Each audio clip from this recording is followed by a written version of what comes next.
धीर्धैर्यम्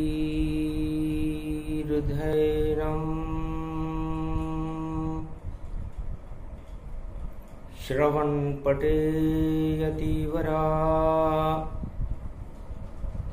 महावाक्य जनार्दन सच्चिदानंद त्वं शरणं व्रजेश। यादवेन्द्रं दयादाता पुंडरीक्षा क्षीरसागर शयनं कमलनयनं नमस्तुते नमामि श्रीहरि। धैर्य से जिसको धारण किया जाता है, कर्णपटुओं से जिनका पान किया जाता है, ऐसे सच्चिदानंद भगवान श्री यादवेंद्र सरकार को मैं नित्य ही चिंतन करता हूं, नमन करता हूं। जिनको नमन करने से मंगलादि मंगल तो हो ही जाते हैं, साथ ही में बहुत बड़ा बल मिलता है मनुष्यों। वाणी ब्रह्माणी करो, वाणी पर नितवास, राम कथा वर्णन करूं पूर्ण कर्मा आस। अजब गजब का योग भवानी, कलयुग गुप्त नवरात्रा जानी। शंकर सुवन केशरी नंदन, तेज प्रताप महाजगवंदन। महावीर अतुलित बल धामा, और देखो प्रगट गए संग्रामा। एकादशमा रुद्र बन गए, और महावीर हनुमान, और अतुलित बल के धाम हैं, और दास बने श्री राम।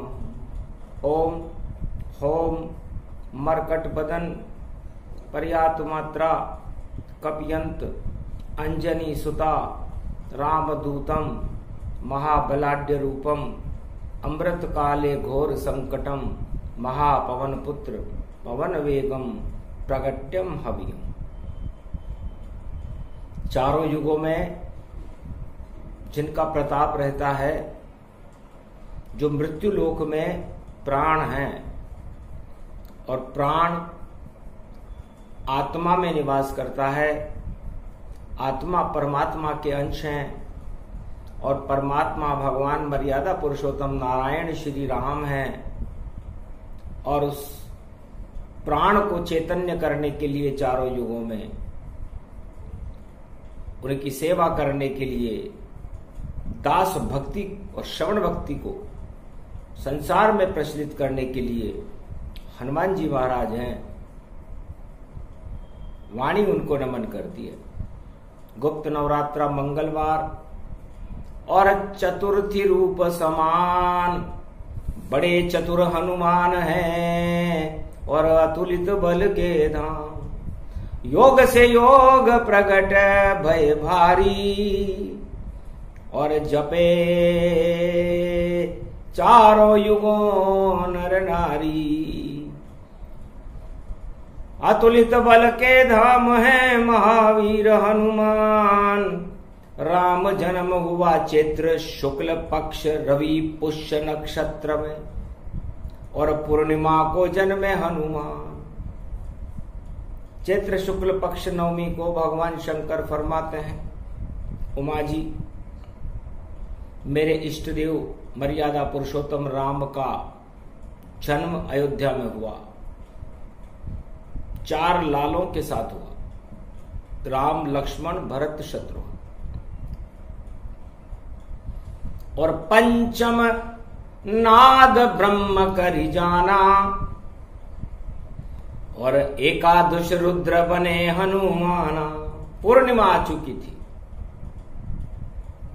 6 दिन बाद चैत्र शुक्ल पक्ष पूर्णिमा हस्त नक्षत्र में हनुमान जी महाराज का जन्म पंपापुर में हुआ।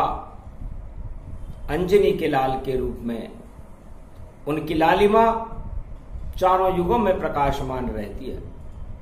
वो मेरा ही रूप है। इसे योग कहते हैं। योग जोड़ को कहते हैं, और जोड़ और जुड़ना धर्म के साथ और ईश्वर के साथ हर आत्मा को चाहिए। इस मृत्युलोक में चारों युगों में जो भी आत्मा ईश्वर और धर्म से जुड़ जाती है, वह इस मृत्युलोक को की वैतरणी नदी से पार होकर परमात्मा में विलीन हो जाती है। इसे योग कहते हैं। तो योग प्रबल गत विधि गति जाना, शंकर बन गए खुद हनुमाना। देखो योग प्रगट भया भारी, अंजनी सुत अतुलित बलधारी। मैं अंजनी का सुत बन गया। वानर का कोई गुरुकुल होता है क्या? अब वानर अपनी मां से पूछा, मां मैं भगवान को कैसे प्राप्त करूंगा? मैं शिक्षा दीक्षा कहां ग्रहण करूंगा? मेरे गुरु कौन होंगे? और मैं अपने माता पिता का नाम रोशन कैसे करूंगा? अंजनी भी चकरा गई और बालक अभी ही जन्मा है, और गुप्त नवरात्रा की चतुर्थ थी है, और मंगलवार का पलना है। अभी तो बालक को जन्मे हुए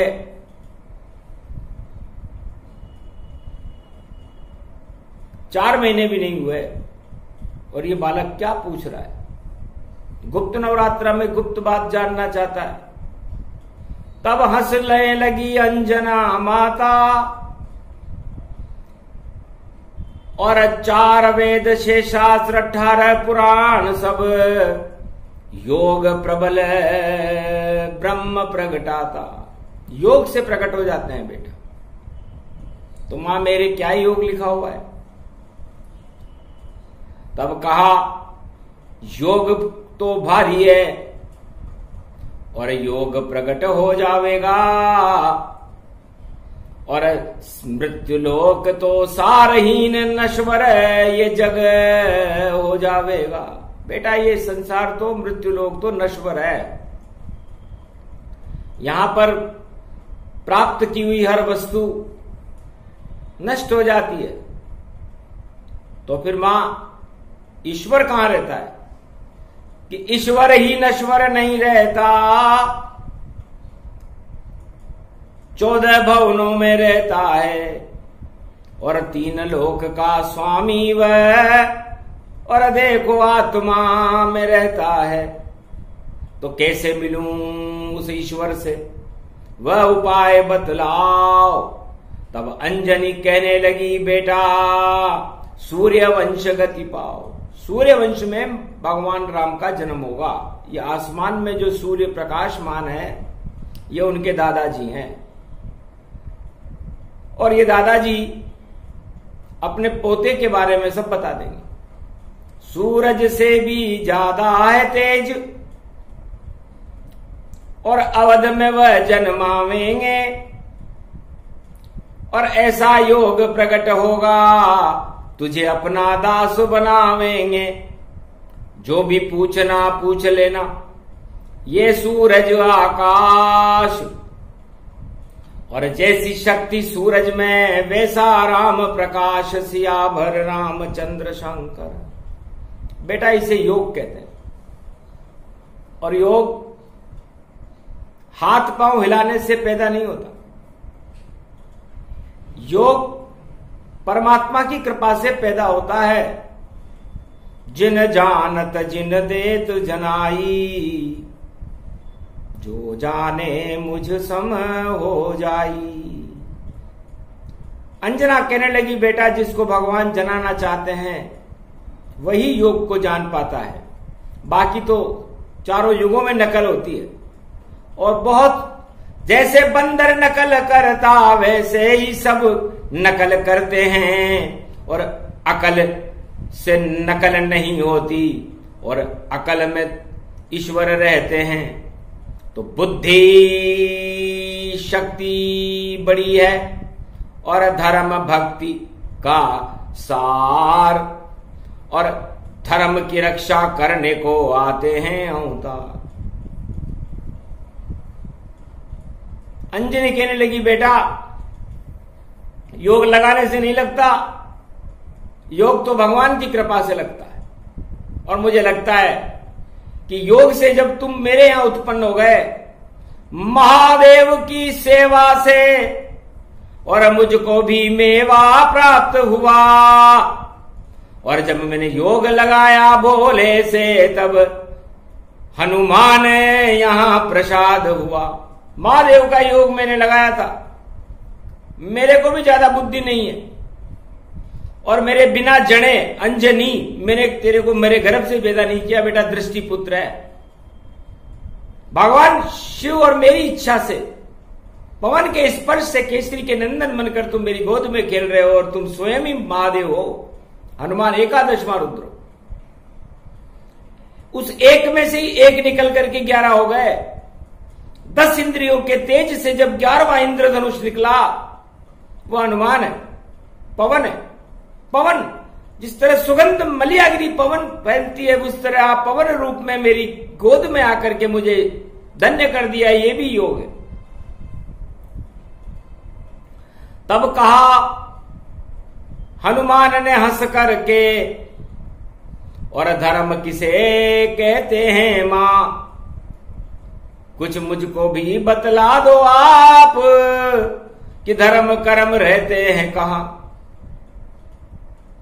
अंजनी ने कहा, ये लड़का बड़ा चतुर है, अब धर्म कहां से समझाऊं, ये तो बानर है। तब कहा, पुत्र सेवा करना, और परहित में ही धर्म बसे, जो करता है मानवता की सेवा, उसमें सब धर्म और कर्म बसे। धर्म कर्म उसको कहे, परहित उसको जान, सबसे बड़ा धर्म जगत में चारों युगों में परहित धर्म समान। परहित सरिस धर्म नहीं भाई, पर पीड़ा सम नहीं अदमाई। सबसे बड़ा धर्म वह है जिससे हम हमारी क्षमता के अनुसार मानवता की भलाई करें, यही धर्म है। इससे ज्यादा धर्म की व्याख्या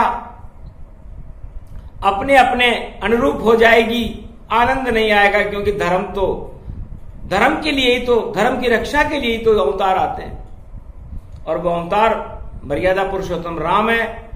और तुम्हें धर्म करना है तो उनकी सेवा करना, वो मानवता की सेवा करके और दानवता को समाप्त करके और भारत में राम राज्य की स्थापना करेंगे। क्योंकि योग भी 2 तरह का होता है, एक होता है शुभ योग, उसे धर्म कहते हैं, भक्ति कहते हैं, ज्ञान कहते हैं और वैराग्य कहते हैं। एक होता है अशुभ योग, जिसमें संपूर्ण भोग और दानवता आ जाती है। तो दानवता का सबसे बड़ा योग भोग ही जान, भ्रष्टाचार आतंकवाद से, और देखो करते घमशान, चारों युग में घमाशान, और सुरा सुंदरी से होता और भोग में लिप्त होता है जगत, तब सारा जगत ही है रोता। सतयुग से कलयुग तक दानव ये ही योग लगाए, अधर्म उसको जानिए उसे हटाने राम खुद आए। वह अधर्म का योग है जिसे दानवता कहते हैं, और धर्म का योग वह मनुष्य जो भक्ति को, ज्ञान को, बुद्धि को, वैराग्य को धारण करके और मानवता की सेवा करके ईश्वर की शरण हो जाता है, उसे धर्म कहते हैं। और उन मनुष्यों की रक्षा करने के लिए चारों युगों में बार बार अवतार आता है। चक्कर खा गए पवन पुत्र भी सुनकर अंजनी की बात, अरे राम कहां मुझको मिले और मैं कैसे दास कहलात, मैं उनका दास कैसे बनूंगा। तब अंजना ने कहा, जा पर कृपा राम की होई, वह पर कृपा करे सब कोई। बेटा किसी गुरुकुल में तेने नहीं लिया है ज्ञान, नहीं 4 वेद 6 शास्त्र पढ़े, नहीं पढ़े 18 पुराण, तो राम सुनाएंगे सिया को, और तू चरण चापना ताय, सब कंठस्थ हो जाएगा, अतुलित बल बन जाए, सियावर रामचंद्र शंकर हरि। तो योग से योग प्रगट भय जाना, और पवन पुत्र बन गए हनुमाना। शक्ति रूप खंडतन और अणु आत्मा जान, सबसे बड़ी शक्ति है आत्मा नारायण भगवान। आत्मा का बल सबसे बड़ा बल है, और इस आत्मा के बल को जितना मनुष्य प्रबल करता है, परहित करके धर्म के रास्ते पर चलकर मानवता का कल्याण करके, तो उसको हनुमान जी की कृपा मिल जाती है, और हनुमान जी की कृपा से राम मिल जाते हैं, और राम मिलने से संसार से मुक्ति मिल करके और भगवान में वो आत्मा लीन हो जाती है। इसे योग कहते हैं। है उमा जी, आज मंगलवार का दिन है, गुप्त नवरात्रा है, चतुर्थी है, इसलिए ये गुप्त बातें भगवान शंकर वाणी में आपको श्रवण करा रहे हैं। क्योंकि मेरे 2 रूप बनाए, और गुप्त नवरात्रा में तुम्हें दिखाए। शिव के रूप में राम जपूं, और हनुमान बन के चरण दबाऊं, दोनों ही रूप मेरे हैं, और मैं ही योग कहाऊं। तो सबसे बड़ा योग तो भगवान शंकर कहते हैं मैं हूं, और मैंने इस योग को मर्यादा पुरुषोत्तम राम बालक को मेरा इष्ट देव बना करके अनादिकाल से प्राप्त कर रखा है। निराकार की ज्योति का और छिटका दिव्य प्रकाश, और नाभि में आ गए मेरे, और हो गया राम निवास। विष्णु के नाभि कमल में और शिव जी जाप लगाए, राम राम जपते रहे और जपा कछुनाए। वहां भी मुझे किसी गुरुकुल में ज्ञान नहीं लिया, भगवान विष्णु के नाभि कमल से जब मेरा जन्म हुआ। मेरा जन्म तो होता ही नहीं है, मैं तो आद्य गुरु हूं। तो सारी गुरु शक्तियां, गुरु ज्ञान, 4 वेद 6 शास्त्र 18 पुराण 100 करोड़ रामायण मुझे कंठस्थ हो गई, और मैं मानवता के कल्याण के लिए राम की आराधना करने लगा। इसे योग कहते हैं। बताओ, हे बेटा, वास्तव में तू योगी है और ब्रह्मचारी रहेगा, क्योंकि तू ब्रह्म को जानने वाला महादेव का 11वां रुद्र है। नहीं ताज नहीं राज तुझे, सिंहासन भी नहीं भावेगा, और चारों युगों में मृत्युलोक में तू ही राज चलावेगा। चारों युग प्रताप तुम्हारा, हे प्रसिद्ध जगत उजियारा। हे बेटा, शिव और हनुमान के रूप में तेरा प्रकाश चारों युग में प्रकाशमान रहेगा, सूर्य से ज्यादा प्रकाश तेरा रहेगा। तू चाहे तो सूरज को भी अपने मुख में दबा सकता है, इतनी शक्ति तेरे अंदर है। तब का महापरीक्षण करूंगा एक दिन, ऐसा भी योग लगाऊंगा, जब तू पानी भरने जावेगी मैं सूरज निगले आऊंगा। अंजना गई पानी भरने और लगी भूख हनुमान, हाथ बढ़ाया आसमान में निगले सूर्य भगवान। सूर्य भगवान को गुप्त नवरात्रा में देवता है सूर्य, उसे गुप्त रूप से निकल गए। चतुर्थी थी, चारों दिशाओं में अंधकार हो गया, ये कौन सा ज्ञान और कौन सी प्रेरणा जो राम के दादा को गाल दबाया है। अरे दादाजी से पूछूंगा ये राम कहां प्रगटाया है। इस कारण मैंने अपने मुंह में सूरज लिया दबाए, मुझको राम बता ही दो तो छोड़ूं तुम्हें ताय।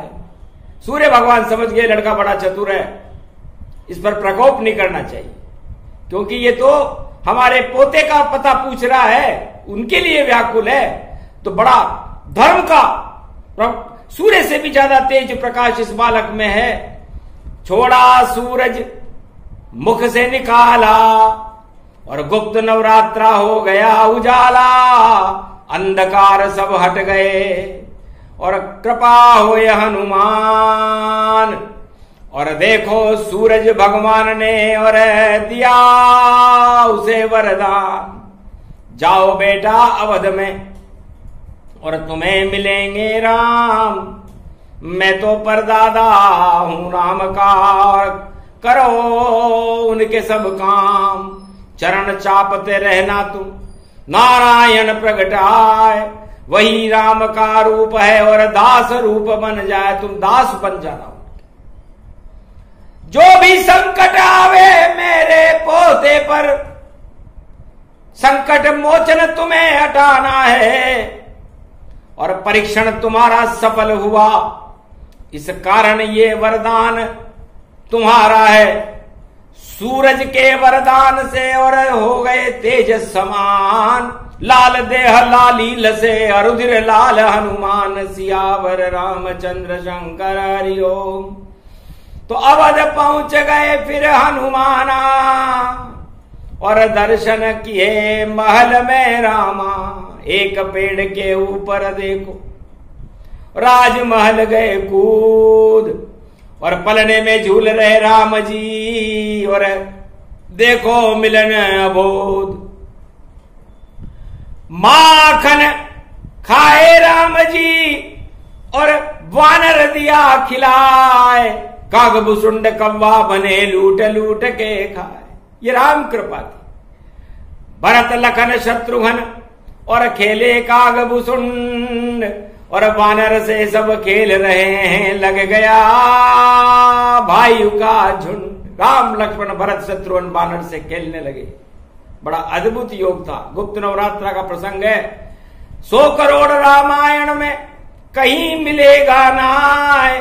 शंकर वाणी में सुना रहे हैं उमा रही मुस्काए। धन्य धन्य अतुलित बलधामा और पवन पुत्र अंजनी सुत नामा। और महावीर विक्रम बजरंगी और कुमत निवार सुमत के संगी। सुमति हो गई भारत में कलयुग सतयुग होए। जब ऐसी वाणी आए कलयुग में तो अधर्म का क्षय हो। सारे भारत देश में जितने भी अधर्म हैं, सारे संसार में जितने भी अधर्म हैं, उनका नाश होगा। और मर्यादा पुरुषोत्तम राम जो कल की भगवान बनकर के भारत में प्रवेश कर चुके हैं, उनका प्रकाश होगा। इसलिए उमा जी ये प्रसंग कलयुग में आ गया। त्रेता युग की ये वाणी थी, कलयुग में फिर से आई है। और उमा भगवती जगदम्बा गुप्त नवरात्रा तुम्हें सुनाई है। और देखो ऐसे जन्मे थे महावीर हनुमान और सर्वशक्ति वैभव गति और मंगल रूपी जान। तो हनुमान जी ने कहा महाराज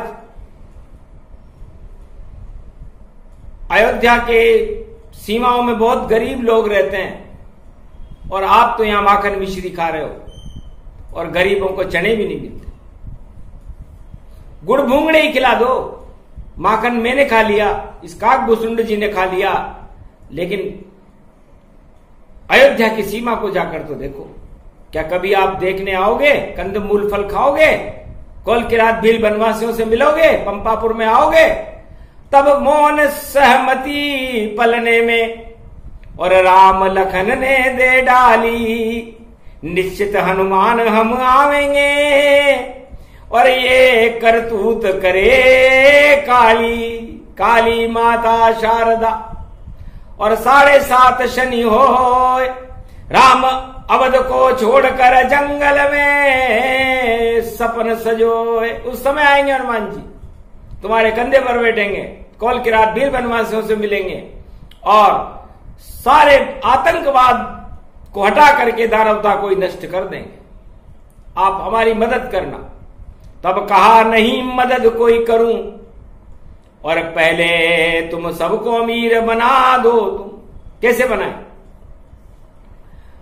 कर दो घोषणा पिता से और रोने सब लग जाओ। झूठ मूठ ही रोने लगो और नाटक करो रघुराव। नाटक करो भगवान। काकभूषण जी ने कहा हनुमान बड़े चतुर है, क्या नाटक करे कि जो भी ऐसा बंदर और राम लखन के लिए लावेगा और 1000 अशर्फी उसको मिले जिससे राम प्रसन्न हो जाएगा। तब तक आप प्रसन्न मत होना। कौवा काकभूषण उड़ रहा है, मैं भी जा रहा हूं, लेकिन जब तक सारे अयोध्या की सीमा के गरीब लोग अमीर न हो जाएं और आपके पिताजी उनको 100 अशर्फियां न दे दें, तब तक आप रोते ही रहना। आपका रुदन देख करके राजा प्रजा का रुदन तो देखता नहीं है। कलयुग में भी प्रजा रो रही है, राजा हंस रहा है, लेकिन राजा का लड़का यदि परेशान हो जाता, रोने लग जाता, तो राजा उसको अमेरिका में इलाज कराने भेज देता। यही काम हनुमान जी ने उसको सिखाया राम को। और राम लखन भरत शत्रुघ्न और जोर जोर से रोए। कौशल्या के कई सुमित्रा भगी और दशरथ भगते तो। क्या हुआ नजर किसकी लगती, ये राम यहां क्यों रोते हैं। और देखो क्या हुआ यहां, और ये तो रोते रोते। तब तोतली भाषा में बोले राम जी, और बानर खिलौना लाओ, और जब तक मुझको पसंद ना आए मुझको बार बार दिखलाओ। तब सुमंत वजीर को बुलाया दशरथ और कहा कि मैं भारत का राजा हूं, अयोध्या का राजा हूं। सारे बंदरों को घोषणा कर दो कि जो भी बंदर लाएगा और राम जी को प्रिय होगा, लाने वाले को 100 अशर्फी इनाम में दी जाएगी, और जो बंदर पसंद आ जाएगा उसको 1 करोड़ अशर्फी दी जाएगी। पूरे अयोध्या और भारत के सब बंदर अवध में आने लगे, सब बंदर अवध में आने लगे। और सारी अयोध्या वासी सब गुणगान राम के गाने लगे। और जितने गरीब थे अयोध्या वासी सबको इनाम वहां पाने लगे। और 100 अशर्फी मिल गई सबको, और राम बंद नहीं रोने लगे। राम ने रोना बंद नहीं किया। आखिर देखा राम ने सब अमीर हुए ताय, किया इशारा हनुमान को, अब हंसनू तुम्हें प्रगटाया। और एक हनुमान जी कूद के आ गए। तब कहा यही बंदर मुझको और सबसे अच्छा लगता है। और खूब हंसे राम लखन भरत शत्रुघ्न, सारा अवध ही हंसता है। इस तरह सबको पलने में ही पूरी अवध को अमीर बनाए। गुप्त नवरात्रा योग था जो कलयुग भारत हुआ है। इस तरह त्रेता युग में राम जी ने पलने में ही सारे भारत की प्रजा को अमीर बना दिया था। बंदर तो बाना था। तो कितनी चतुराई चतुर राम नाम गति जान, समझ गए हनुमान भी और अतुलित बल के धाम। हनुमान जी समझ गए कि मेरा इशारा को समझ करके राम जी ने वो सब नर नाटक किया जो इन्हें करना नहीं चाहिए था, और पूरा भारत पलने में ही अमीर हो गया। और ये बात इस कारण हंसे थे राम जी, इसलिए नहीं हंसे कि मुझे ताज मिल गया, सिंहासन मिल गया, मेरा बेटा विदेश में पढ़ रहा है। सबके बेटे पढ़ेंगे राजाओं के। राजा का बेटा क्या भूखे मरेगा? इस और राज परिवार और उनका कभी आज तक किसी राजा का परिवार भूखे नहीं मरा। भूखे मरी तो प्रजा मरी, और कलयुग में भी प्रजा ही मर रही है। राजा तो ठाठ कर रहे हैं, और ये ठाठ बंदरबाट में बदलने वाली है। ये करी घोषणा शिव जी ने, और वाणी चतुर चकित दिखाए। गुप्त से गुप्त लुप्त अतिराखा कलयुग में भी से सुना है। गर चतुराई रखते हो राजा तो भारत की प्रजा का कल्याण करो, और देखो इनके सारे सुख भरपूर भारत को फिर से 4 धाम करो, और राम राज भारत लाओ, भारत की प्रजा कल्याण करो। अगर ऐसा नहीं करोगे तो फिर जंगल में तुम भी प्रयाण करो। राम जी ने कहा कि मैंने तो करके दिखा दिया था और तुमने नहीं किया कलयुग के राजाओं, तो तुम्हें मेरी तरह जंगल में जाना पड़ेगा। 14 साल का वनवास होगा और इसे कोई रोक नहीं सकता, क्योंकि 7.5 शनि मंडराई, मकर राशि में शनि की छाई, कर्क राशि में शुक्र मंगल है, और कुंभ गुरु गति पाए, वृश्चिक में राहु केतु, और सिंह चंद्रमा। सिंह राशि में तो चंद्रमा है, सूर्य बुध मिथुन राशि, ये सारा योग बताता है। और गुप्त नवरात्रा का वृतांत कलयुग में और राम जी तुम्हें सुनाता है। तो ऐसे योग जब पढ़ते हैं तो 14 वर्ष वनवास, तो सत्ताधीशों को 14 वर्ष का वनवास होता है। ये योग त्रेता युग में पड़ा था। तो भारत की प्रजा का कल्याण तो राम जी ने पलने में ही कर दिया था, और हंसी खुशी से राज सिंहासन को छोड़ करके, वो जानते थे कि शनि की 7.5 में राज तिलक ले लिया तो चक्कर पड़ जाएगा, क्योंकि 2024 है और 24 अवतार। अरे जब जब प्रकट होते भारत में कर देते उद्धार। इसलिए 2024 और 24 अवतार और कलंकी अवतार और 2021 और 21वीं शताब्दी, ये बड़े विचित्र योगों से भरी हुई कथा है, जो गुप्त नवरात्रा की गुप्त बातें हैं। इन गुप्त बातों को कोई समझ नहीं सकता, इसे कोई समझा नहीं सकता। केवल जाने राम जी या जान रहे रे हनुमान, या इसे कान लगा कर सुने उमा भगवती जान। ऐसा योग लगा भारत मंगल भारत का होता था, और राम राज में सारे सुख, और देखो अवध में होता था। तो ऐसे सौभाग्यशाली हनुमान जो अंजनी सुत कहलाते थे, और वानर से वायुयान बने, और देखो लंक कूद जाते थे। एक वानर योग बल से कहीं रीछ पति सुन हनुमाना, का चुप साध रहो बलवाना। जामवंत बड़े अनुभवी थे, ब्रह्मा जी का अवतार थे। वो समझ गए कि ये हनुमान नहीं, ये तो महादेव है, और लंका भी इन्हीं की बनाई हुई है, रावण को दी है। तो उस लंका में इनको भेजने से कोई डर नहीं। ये जैसा चाहे रूप बनावे, 100 बार लंक में जावे, सुरसा मुख से बाहर आवे, और लंकनी नष्ट दिखावे, और मच्छर बने लंका में घूमे, और मुद्रिका सिया मात दे जावे, विभीषण को भक्ति दे करके, और शरणागत श्री राम के लावे। ये सारे ही योग थे, और देखा योग समान, जामवंत करे हनुमान से कूदो लंक में जान। हे हनुमान जी महाराज, आप भगवान शंकर का 11वां रुद्र हो, क्या आप अपना ज्ञान भूल गए?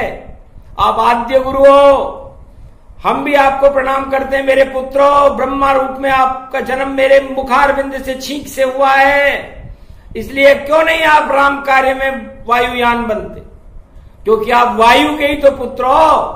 सारे वायुयान जगत के कर दे पवन पुत्र सब फेल, और चारों युगों में हनुमान का यही रहता है मृत्यु लोक में किसी भी वायुयान या अंतरिक्ष में जाने वाले यान को एक पल में ही खिलौना बना करके तोड़ने की शक्ति रखते हैं, तो हनुमान जी रखते हैं। वो पवन वेग से लंका में कूद गए, ऐसी शक्ति हनुमान की, और वही वर्षा लाए। यदि पवन न चले पुरवाई तो वर्षा इंद्र फैलाए कैसे संसार में? तो पवन कृपा से फैलती, और ये वर्षा रानी सहाय, अन धन उत्पादन करे वहां भी पवन खुद आए। ये पवन पुत्र चारों युगों में संसार का कल्याण करता है, क्योंकि पवन ही न हो तो मनुष्य को प्राणवायु कैसे मिले, उसका जीवन ही नहीं चले। और जीवन हो और भोजन न हो और अन्न उत्पादन न हो, वर्षा न हो, तो फिर अन्न उत्पादन कैसे हो? तो वो भी पवन पुत्र की कृपा से ही होता है। और अतुलित बल, भारत के अंदर जो सबसे बड़ी शक्ति है अतुलित बल चारों युगों में, वो हनुमान जी महाराज है। तो भारत में वो शक्ति अपने आप ही रहती है। और धर्म ध्वजा कभी झुकती नहीं देखी, सारे झंडे झुक जाए पर धर्म ध्वजा नहीं झुकती है। चारों युग में हनुमान के हाथ में धर्म ध्वजा ही रहती है। सतयुग, त्रेता, द्वापर, कलयुग धर्म ध्वजा गति जान, और तिरंगा धर्म ध्वजा और कलयुग का सम्मान। कलयुग में भारत की धर्म ध्वजा ये तिरंगा है उमा, ये तिरंगा भी मैं ही हूं। ती का मतलब तीन लोक के जगत गुरु हम ही हैं। ती मतलब तीन लोक, 14 भवन, तो सबसे पहले तिरंगे का शब्द है ती। तो ती का मतलब जो तीन नेत्र रखता है। तो तीन नेत्र किसके रहते हैं? महादेव के रहते हैं, वही है हनुमान। और केसरिया रंग राम का, वही तिरंगा जान। और श्वेत रंग और चक्र सुदर्शन नारायण, क्षीर सागर भगवान। हरा रंग है शिव शंकर का, और केसरिया ब्रह्म समान। तो तीसरा नेत्र के हाथ में यही तिरंगा होए।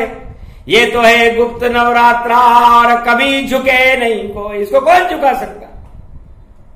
इसलिए ब्रह्मा विष्णु महेश के रंग में रंगा हुआ है ये धर्म ध्वज तिरंगा। और ये भारत देश है, भगवान का देश है। और इस तिरंगे को उड़ाने के लिए पवन चलती रहती है, चाहे हिमालय पर उड़े या उड़ जाए खेत खलिहान, या संसद में ये उड़े, पर सभी तरह भगवान। इसलिए इसकी रक्षा करना हमारा धर्म है। और जो इसको झुकाएगा वो अधर्मी है। वो विश्व का कोई भी राष्ट्राध्यक्ष हो, चाहे चीन हो या पड़ोसी देश हो, उनमें फिर तबाही आ जाती है। और ये आने वाली है, क्योंकि गुप्त नवरात्रा में हमने सारी गतिविधियों का अवलोकन कर लिया है। इसे योग कहते हैं। अरे ऐसो मजो चखावे रे बंदर, और ऐसो कलयुग आवेगो, और जो भी राम नाम नहीं बोले उसको वह खा जावेगो। अरे महामारी को, टीको, वीको, और सभी धरो रे जावेगो। राम राम सब बोलो रे भैया, रोग सभी हट जावेगो।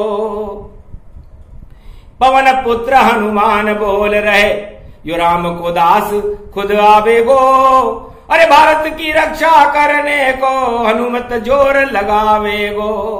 राम नाम को यहीं बुला ले, लाल लंगोटी आवेगो।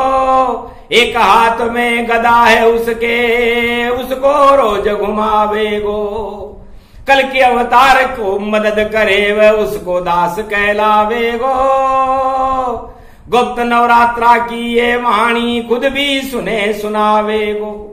ये प्रसंग जो भी सुने पवन पुत्र प्रसंग, योग वाणी है भारत में, और बरसे राम के रंग। सिया राम में भारत जानो, कंकर कंकर शंकर मानो। पूरा भारत राम सिया है, और कंकर शंकर जान। शंकर ही हनुमान है, और दे गए वह वरदान। मंगलवार वाणी हुई, योग प्रकट होई जाए। अधर्म का विनाश हो, और धर्म की जय जयकार। भक्ति और भगवान का और प्रकट होए प्रसंग। भारत जगत गुरु बन जाए, और विश्व में फैले तरंग। विश्व का जगत गुरु भारत होगा, राम की कृपा से और हनुमान की शक्ति से होगा। अतुलित बल होगा, और तिरंगे की शान को कोई चुनौती देगा तो उस चुनौती को स्वीकार करने के लिए हनुमान जी अपनी गदा घुमा देंगे। ये प्रसंग पूरा हुआ, भक्ति रूप प्रसंग। और बिना गुरुकुल के ज्ञान हो गया बरसे राम बजरंग के रंग, राम और हनुमान के कलयुग बरसे रंग। सब धर्म ऊंचा हुआ और अधर्म हो गया भंग। तो अधर्म की दानवता को भंग करने के लिए ये रंग भगवान शंकर ने वाणी में गुप्त नवरात्रा की चतुर्थी मंगलवार को भारत में बरसा है। ये प्रसंग पूरा हुआ, सुने सुनाए को राम हनुमान की कृपा हो और भक्ति भरपूर हो। बोलो जय श्री राम, जय हनुमान, जय भारत माता, बोलो तिरंगे लाल की जय।